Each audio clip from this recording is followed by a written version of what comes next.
महाभारत वैसे पहले हो चुका है, एक बार जल्दी मोटा मोटा देख लो, दोहरवा देती हूँ। सबसे पहले है देखो महाभारत। महत्वाच्च भारतवाच्च महाभारतम उच्यते। महाभारत जो शब्द है ना वो तत्पुरुष समास से बना होता है। जैसे हमने एक दिन तत्पुरुष समास पढ़ा था कर्मधारय के अंतर्गत, उसमें मैंने आपसे एक सूत्र पढ़ाया था, उसमें महाराजा मतलब महत शब्द के बाद में चाहे कोई भी शब्द लगाओ लेकिन महत शब्द हो वहाँ पे दीर्घ हो जाता है। तो महाराजा, महाभारत, महापुरुष इत्यादि शब्द वहाँ बनते हैं।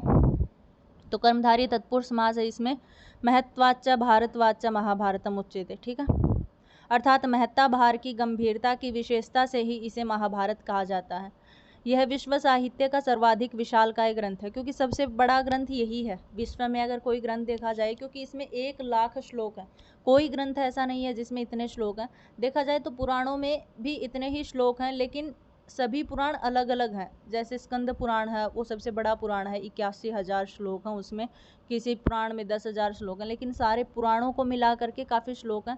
एक एक पुराण में अगर देखा जाए तो सबसे बड़ा स्कंद पुराण है और उसमें 81,000 श्लोक हैं। लेकिन महाभारत में तो उससे भी ज़्यादा श्लोक हैं, 1,00,000 श्लोक हैं। 3 साल में पूरा हुआ था ये जा करके। तो इसलिए विश्व साहित्य का सबसे बड़ा ग्रंथ यही महाभारत माना जाता है। इस महाकाव्य में सभी व संपूर्ण वेदों का गुप्ततम रहस्य, उनके अंग एवं उपनिषद आदि का सार संकलित किया गया है। क्योंकि ये वेदों के बाद लिखा गया है, सबसे पहले तो वेद ही लिखे गए हैं, इसलिए महाभारत में वेदों के बारे में, ब्राह्मणों के बारे में, उपनिषदों के बारे में, वेदांगों के बारे में गुप्तम कुछ रहस्य हैं वो छुपे हुए हैं, यानी इसी के अंतर्गत हैं। इसमें चारों वर्णों के कर्तव्यों का विधान है, तपस्या, अनुष्ठान आदि के फलों का वर्णन है।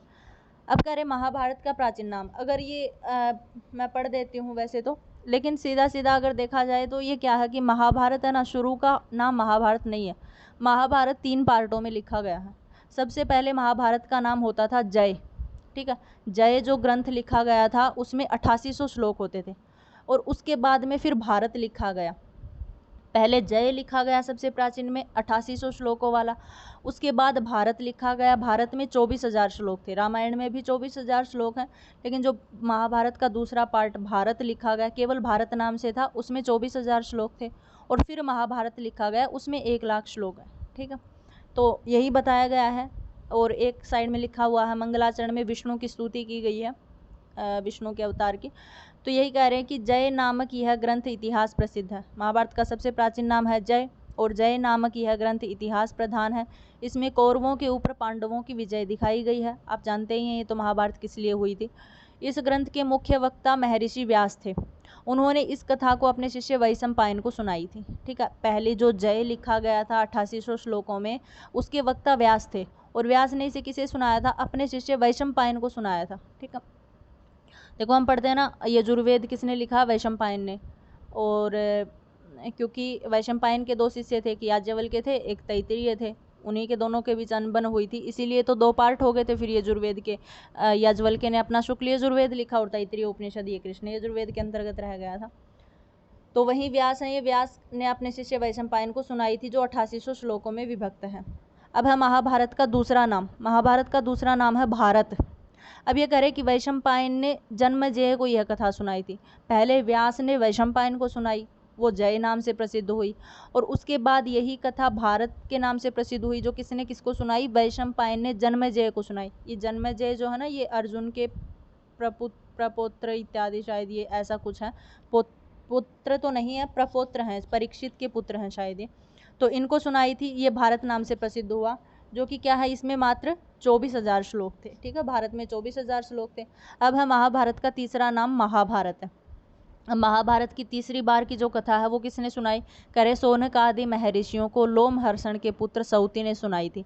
मतलब सोनक आदि जो ऋषि हैं उनको सुनाई थी सौती ने। सौती कौन है? लोमहर्ष के पुत्र हैं, लोमहर्षण के पुत्र हैं, जिन्होंने सोनक आदि ऋषियों को महाभारत सुनाई थी। और इसमें 1,00,000 श्लोक थे। ठीक है, अर्थात महाभारत को पंचम वेद माना जाता है। पुराणों को भी देखो पंचम वेद माना जाता है, महाभारत को भी पंचम वेद माना जाता है।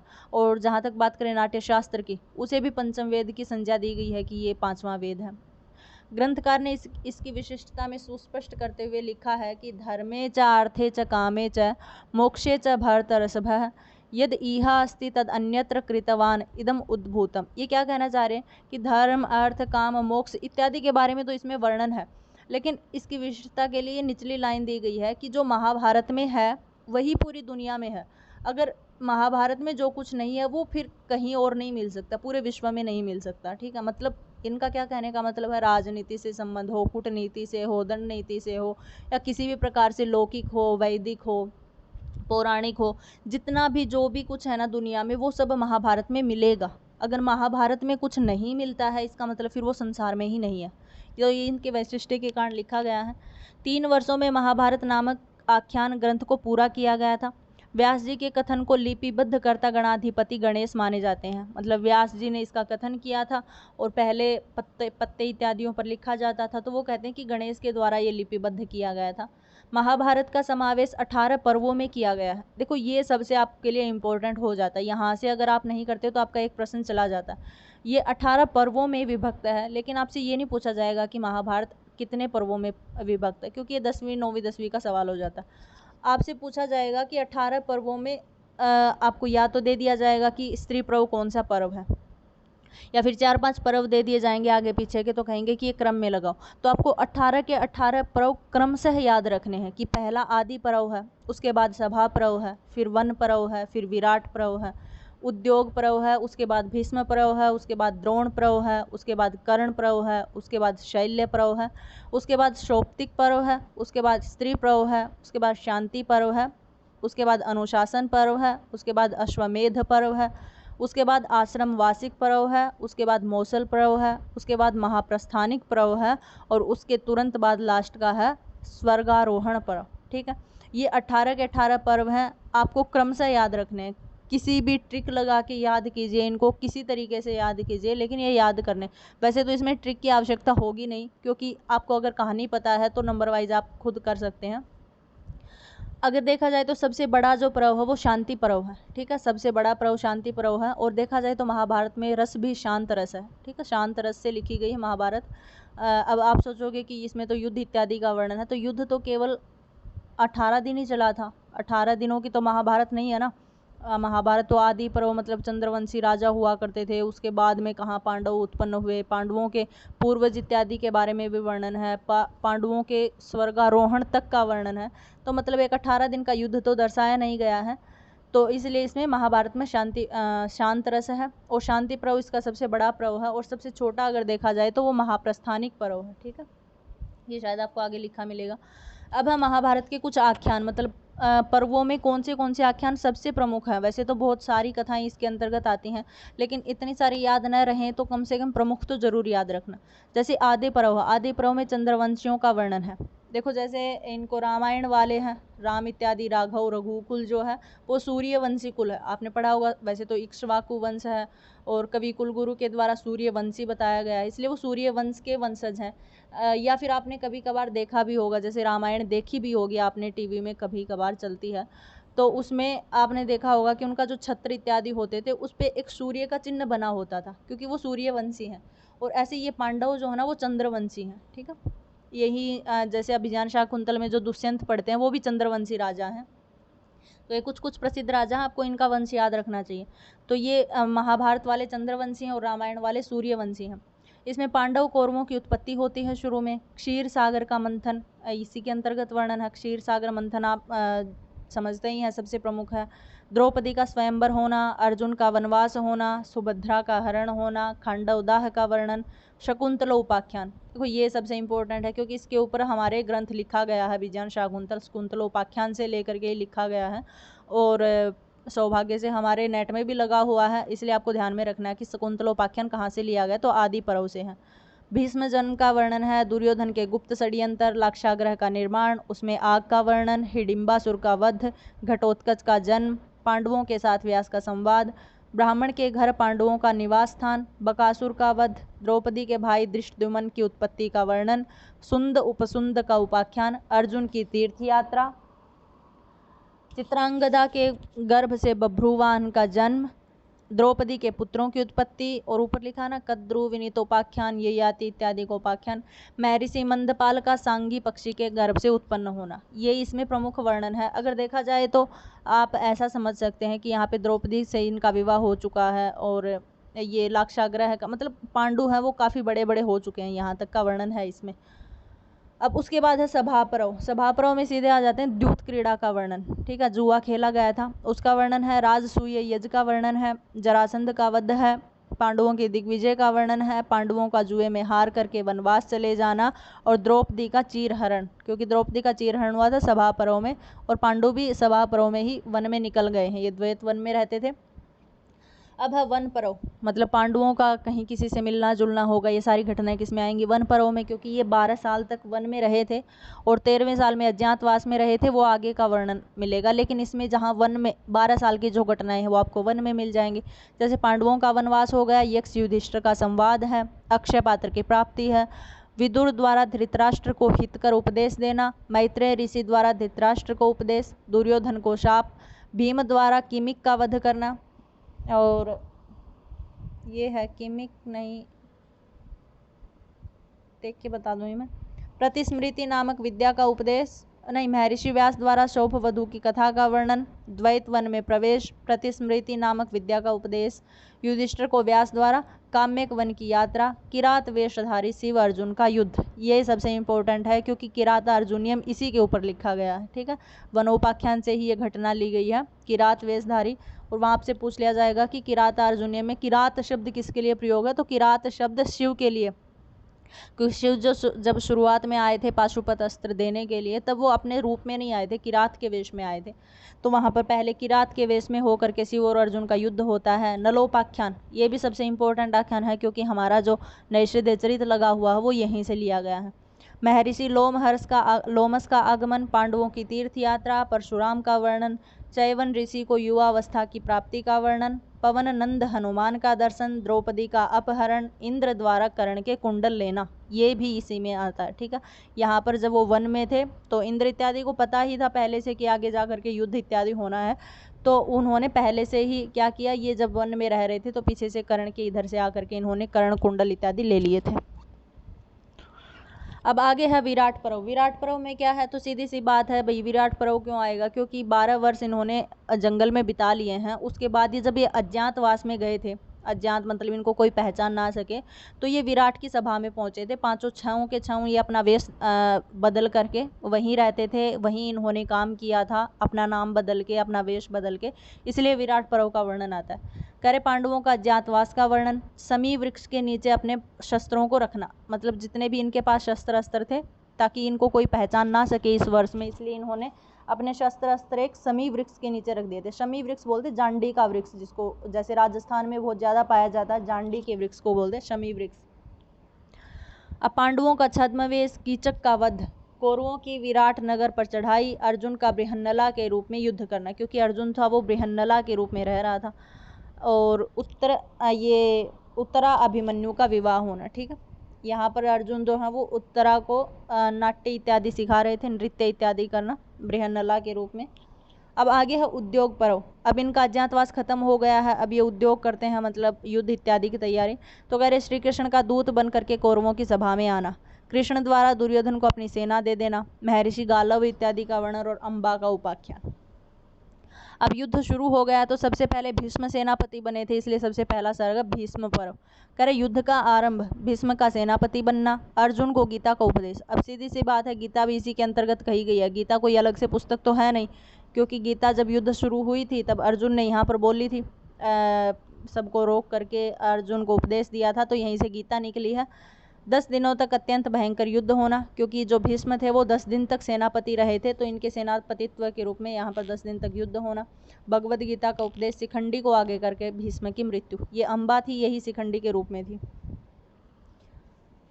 अब उसके बाद में है द्रोण पर्व। द्रोण पर्व में क्या होता है, द्रोणाचार्य का सेनापति बनना। भीष्म की मृत्यु तो नहीं हुई, शरसैया हो गई थी, उसके बाद 5 दिन तक द्रोणाचार्य रहे थे सेनापति, तो द्रोणाचार्य का सेनापति बनना, द्रोण का वध होना, अभिमन्यु का वध होना, जयद्रथ का वध होना, द्रुपद का वध होना, घटोत्कच का वध, अश्वत्थामा द्वारा नारायण अस्त्र चलाए जाना, मतलब सबसे बड़े बड़े जो महान योद्धा थे वो द्रोण पर्व में सारे मारे जा चुके थे। आगे कर्ण पर्व। अब द्रोण के जाते ही 2 दिन तक कर्ण सेनापति रहे थे, दूसरे दिन मारे गए थे ये भी। तो कर्ण का सेनापति बनना, कर्ण का वध होना, हंस कौवे की कथा। हंस कौवे की कथा इसलिए प्रमुख है क्योंकि शैल्य इसके सारथी थे कर्ण के, और शैल्य देखा जाए तो नकुल और सहदेव के मामा थे, लेकिन वो युद्ध कौरवों की तरफ से कर रहे थे, इसलिए मतलब अर्जुन के साथ इनका सामना होना था कर्ण का, इसलिए अर्जुन को लेकर के वो अच्छी अच्छी बातें बोल रहे थे और कर्ण को एक प्रकार से डीमोटिवेट होता ना वैसे कर रहे थे। हंस कौवे की कथा का वर्णन इसमें आता है। युधिष्ठिर अर्जुन का क्रोधपूर्ण वक्तव्य और दुशासन का वध। अब इसमें आ गया शल्य पर्व, क्योंकि कर्ण की मृत्यु हो जाती है 2 दिन में ही, उसके बाद शल्य 1 दिन के लिए सेनापति बनते हैं। तो शल्य का सेनापति बनना, शल्य का वध, कार्तिकेय का वध, शकुनी का वध, बलराम का आगमन, तीर्थों का महात्म्य, भीम और दुर्योधन की गदा युद्ध का वर्णन। आपको पता ही है शल्य इत्यादि का युद्ध हो चुका था, उससे अगले दिन कोई सेनापति नहीं बचा था, तब ये भीष्म और दुर्योधन का वर्णन आता है। तो ये 18 दिन का युद्ध यहाँ पर समाप्त होता है। उसके बाद में सौप्तिक पर्व। सौप्तिक पर्व में है सोए हुए द्रौपदी के पुत्रों को सोते हुए इनका वध करना। 5 पांडव सात्यकी इत्यादि बचे थे बस। द्रौपदी का शोक और अश्वत्थामा की मणि छीनना। आगे स्त्री पर्व। स्त्री पर्व में क्या होता है, करे कर्ण रस का पर्व, स्त्रियों का विलाप, धृतराष्ट्र की स्त्रियों सहित युद्ध स्थल में जाना, कुंती द्वारा कर्ण के गुप्त पुत्र होने का राज खोलना, युधिष्ठिर का स्त्री जाति को शाप देना, ये सब वर्णन स्त्री पर्व में आता है। आगे है शांति पर्व। ये सबसे बड़ा पर्व है। भीष्म द्वारा युधिष्ठिर को मोक्ष धर्म और राजधर्म का उपदेश देना। इसमें काफ़ी लंबे समय तक राजधर्म इत्यादि का उपदेश चलता है। बुद्धि विवेक को बढ़ाने वाला ये पर्व है, ठीक है, सबसे बड़ा पर्व इसी को माना जाता है। उसके बाद है अनुशासन पर्व। अनुशासन में क्या होता है, करे नाना प्रकार के फलों की प्राप्ति का वर्णन है, ब्राह्मणों का महात्म्य है और भीष्म की स्वर्ग प्राप्ति। यहाँ पर भीष्म मृत्यु को प्राप्त हो जाते हैं, स्वर्ग लोक को चले जाते हैं। जो भीष्म है वो 9वें वसु माने जाते हैं, 8वें वसु, क्योंकि वसु 8 होते हैं हमारे यहाँ, तो 8वें वसु के रूप में भीष्म थे। अश्वमेध पर्व। अश्वमेध का वर्णन, मरुतोपाख्यान, युधिष्ठिर को सुवर्ण खजाने की प्राप्ति, परीक्षित का जन्म। अब ये परीक्षित, क्योंकि नारायण ने जब वो नारायण अस्त्र चलाया था, इन्होंने ब्रह्मास्त्र प्रयोग किया था अश्वत्थामा ने, तो परीक्षित जब सुभद्रा के गर्भ में था तभी इन्होंने, सॉरी उत्तरा के गर्भ में था तभी वो सीधे गर्भ में ही इसका आवाहन किया था। तो परीक्षित जो जब जन्म लेते हैं तो ये मृत्यु मतलब मरे हुए ही जन्म लेते हैं, इनको कृष्ण द्वारा ही पुनर्जन्म दिया जाता है। तो इसलिए कहा गया कृष्ण द्वारा परीक्षित को पुनर्जीवित करना। नकुलोपाख्यान, बभ्रुवाहन द्वारा अर्जुन के प्राणों की रक्षा करना। बभ्रुवाहन भी अर्जुन के पुत्र थे। आगे है 15वां आश्रमवासी पर्व। आश्रमवासी पर्व में क्या है, धृतराष्ट्र, गांधारी इत्यादि का वानप्रस्थ में प्रवेश, ठीक है, आश्रम नाम आ गया। युधिष्ठिर को नारद के दर्शन, यदुवंशियों के महान संहार का वर्णन है, ठीक है, यहाँ पर यदुवंशियों के संहार का वर्णन भी आता है। आगे है मौसल पर्व। मौसल पर्व में है यादवों का मुसल के द्वारा विनाश होना। यादव यानी जो श्री कृष्ण है उन्हीं का पूरे वंश का विनाश हो जाता है, क्योंकि गांधारी ने यही श्राप दिया था कि जैसे मेरे कुल का विनाश हुआ है वैसे तुम्हारे कुल का भी विनाश हो जाए। ये लगभग 38 वर्षों बाद की घटना है, मतलब युद्ध हो चुका था और युद्ध के 38 सालों के बाद लगभग यादवों का विनाश हुआ था। ऐसे ही संपूर्ण कुल का जैसे आपस में ये सबने मार दिया था। परस्पर संघर्ष करके एरका रूपी वज्र से एक दूसरे का वध करना, अर्थात ठीक है ये याद रखना, एरका रूपी वज्र से इन्होंने आपस में मारा था। अर्जुन द्वारा सभी यदुवंशियों का दाह संस्कार करना। गांडीव धनुष की अभूतपूर्व पराजय, क्योंकि गांडीव जो धनुष था वो क्योंकि इनका जो गांडीव धनुष था वो उनकी कभी किसी जगह हार नहीं हुई थी, ऐसा माना जाता है कि हमेशा ये विजय को ही प्राप्त हुए थे, लेकिन ये इस वंश को नहीं बचा पाए, यादवों के वंश को, इसलिए कहा गया कि अभूतपूर्व पराजय। अब है महाप्रस्थानिक पर्व। ये सबसे छोटा पर्व है, ठीक है। पांडवों की इसमें हिमालय यात्रा दिखाई गई है, अग्निदेव के दर्शन है, अर्जुन द्वारा गांडीव धनुष का अर्पण इत्यादि करना। अब है स्वर्गारोहण, पांडवों का स्वर्ग में गमन, युधिष्ठिर को लेने के लिए दिव्य रथ का आगमन, क्योंकि माना जाता है युधिष्ठिर जो है वो सशरीर ही स्वर्गमन हुआ था, सशरीर ही इसे स्वर्ग से लेने के लिए कोई दिव्य रथ आया था जो एक कुत्ते के साथ ये मतलब स्वर्ग में चले गए थे।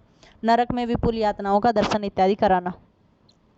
अब है महाभारत आधारित अन्य ग्रंथ कौन से हैं, तो देखो सबसे बड़ी बात तो यही है, हमारे जो काव्य में सबसे बृहत्त्रयी के जो ग्रंथ माने जाते हैं, कुछ ग्रंथ लघुत्रयी में हैं जो कालिदास के ही 3 ग्रंथ हैं, लेकिन बृहत्त्रयी के अंतर्गत शिशुपाल वध आता है, नैषधीय चरित आता है और किरातार्जुनीयम आता है, तीनों ये आते हैं और तीनों के तीनों ही महाभारत से लिए गए हैं, ठीक है। और एक विशेषता और है इन तीनों में ही वस्तु निर्देशात्मक नांदी पाठ है, जैसे नांदी पाठ होता है, किसी में आशीर्वादात्मक नांदी होता है, किसी में नमस्कारात्मक नांदी पाठ होता है और किसी में वस्तु निर्देशात्मक, मतलब सीधा ही वस्तु का निर्धारण कर दिया जाता है।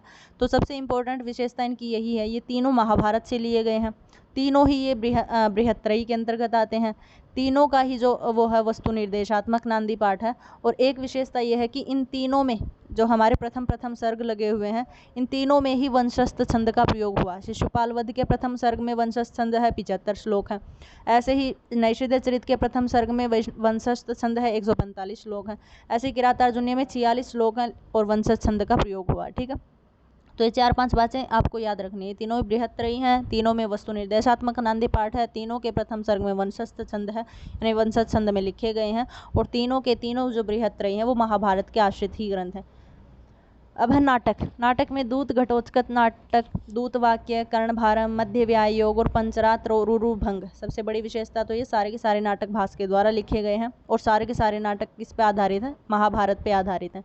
अब अभिज्ञान शाकुंतल है, हमने शुरू के आदि पर्व में पढ़ा था शकुंतलोपाख्यान। ये शकुंतलोपाख्यान कहाँ से लिया गया? महाभारत से, इसलिए अभिज्ञान शाकुंतल कालिदास के द्वारा लिखा गया है जो महाभारत पर आधारित है। वेणी संहार भट्ट नारायण के द्वारा लिखा गया है। वेणी का मतलब है चोटी, अर्थात द्रौपदी की चोटी को संवारना। अब द्रौपदी की चोटी संवारी किससे जाएगी? क्योंकि द्रौपदी ने ऐसा प्रण लिया था कि मैं जब तक अपने केस नहीं बांधूंगी, जब तक मतलब कि दुर्योधन की और दुशासन की मृत्यु नहीं हो जाती। तो वहीं भीम इनकी मृत्यु करके इनका खून मतलब रक्त लेके आते हैं और इनके बालों को संवारते हैं। तो वहीं वेणी का एक बार अर्थ पूछा गया था, तो वेणी का अर्थ होता है बालों की चोटी, जिसको हम बोलते हैं चोटी इत्यादि बनाना। अब बाल भारत राजशेखर की है और बाल रामायण भी है राजशेखर की, जो रामायण पर आधारित है। अब ये बाल भारत महाभारत पर आधारित है। शिशुपाल वध ये तो ऊपर आ गया। अब है चंपू काव्य। चंपू काव्य है नल चंपू, त्रिविक्रम भट्ट ने लिखा है।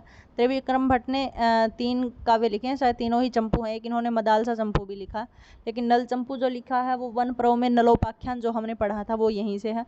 भारत चंपू अनंत भट्ट के द्वारा लिखा गया है। पांचाली स्वयंवर चंपू नारायण भट्ट के द्वारा लिखा गया है और द्रौपदी परिणय चंपू चंद्र कवि के द्वारा लिखा गया है। अब इसका साहित्यिक महत्व है महाभारत का। इसमें गुण ओज गुण है, प्रसाद गुण है, माधुर्य गुण है। क्योंकि ओज गुण कहाँ होता है? जहाँ पर वीर की स्थिति पाई जाए, और वीर की स्थिति आपको पता ही है, युद्ध हुआ था, तो इसलिए ओज गुण भी है। प्रसाद गुण सर्वत्र होता है, चाहे कोई सा भी अलंकार हो, कोई सा भी रस हो, वहाँ पे प्रसाद तो हमेशा मिलता है। और माधुर्य गुण, शांत रस में हमेशा माधुर्य गुण मिलता है, सबसे ज़्यादा शांत रस होता है वहाँ माधुर्य गुण की प्राप्ति होती है। अब रस है इसका अंगिरस शांत रस है, बाकी अन्य भी वीर रस, विभत्स इत्यादि रस इसके अंतर्गत है। रीति पांचाली रीति है। अलंकार अनुप्रास, उपमा, रूपक। अब सीधी सी बात है, 1 लाख श्लोक लिखे गए हैं, तो एक ही अलंकार में तो लिखे नहीं गए होंगे, तो काफ़ी अलंकार हैं, अनुप्रास, उपमा, रूपक इत्यादि अलंकार हैं। छंद, इसमें अनुष्टुप छंद का प्रयोग हुआ है, ये वैदिक छंद है। शैली इसकी सरल और सुबोधगम्य शैली है। अब सबसे बड़ा पर्व है शांति पर्व, जिसमें 14,732 कुछ श्लोक हैं।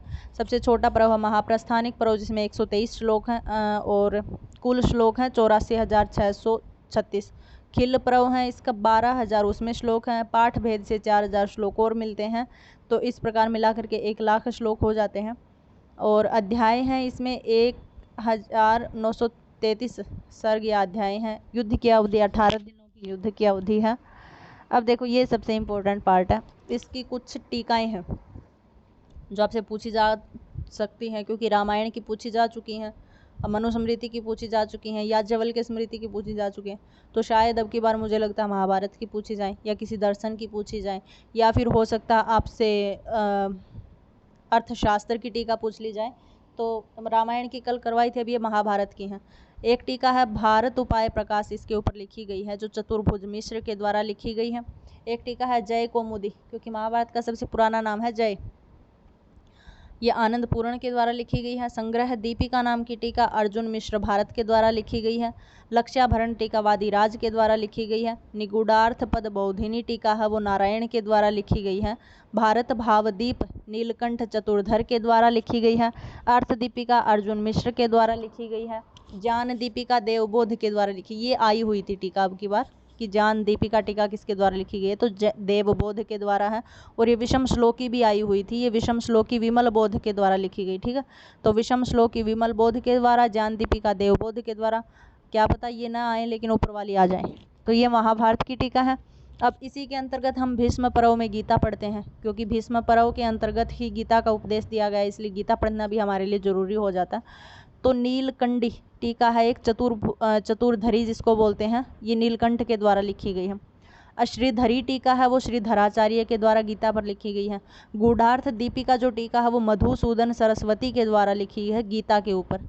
और एक है भाष्योत्कर्ष दीपिका, ये धनपति के द्वारा लिखी गई है।